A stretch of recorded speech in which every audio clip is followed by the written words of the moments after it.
নজর রাখবো মুর্শিদাবাদের দিকে। মুর্শিদাবাদের সুকান্ত মজুমদার গেছেন শামশেরগঞ্জে, রতনপুরে বিজেপির রাজ্য সভাপতি। শামশেরগঞ্জে মহিলাদের সঙ্গে কথা বলছেন সুকান্ত মজুমদার, যে ছবি এই মুহূর্তে আপনারা দেখছেন।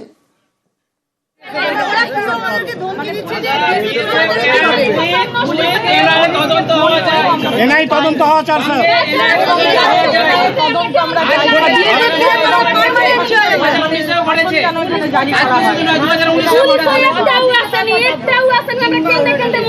তখন থানায় কেউ ফোন টোন করেনি।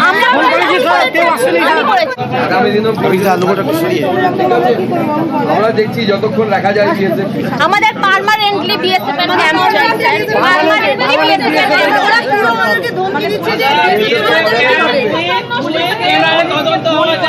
এনআই তদন্ত হওয়া চাই স্যার।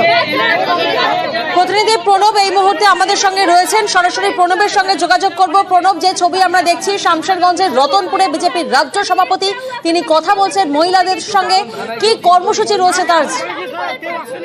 দেখো বাবু, এই কিছুক্ষণ আগেই তোমার প্রণব, তোমার অডিও আমাদের কাছে স্পষ্ট নয়, যদি স্থান পরিবর্তন করে কথা বলা সম্ভব হয়। যে ছবি এই মুহূর্তে আমরা দেখছি শামশেরগঞ্জে বিজেপির রাজ্য সভাপতি সুকান্ত মজুমদার, তিনি পৌঁছেছেন এবং সেখানে মহিলাদের সঙ্গে কথা বলছেন। প্রণব, কি কর্মসূচি রয়েছে আজ বিজেপির রাজ্য সভাপতির?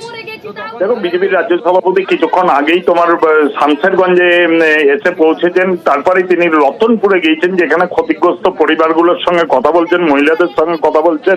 এরপর তিনি বিভিন্ন জায়গায়, যে সমস্ত জায়গাতে এই তোমার ক্ষতিগ্রস্ত পরিবারগুলোর সঙ্গে কথা বলবেন এবং যেখানে তোমার জাফরাবাদ, যেখানে বাবা এবং ছেলেকে খুন করা হয়েছিল নৃশংসভাবে, সেই পরিবারের সঙ্গে দেখা করার আছে এবং নেতাদের যারা নেতৃত্ব রয়েছেন ওই এলাকার, তাদেরকে সঙ্গে নিয়ে কিন্তু তিনি ঘুরছেন।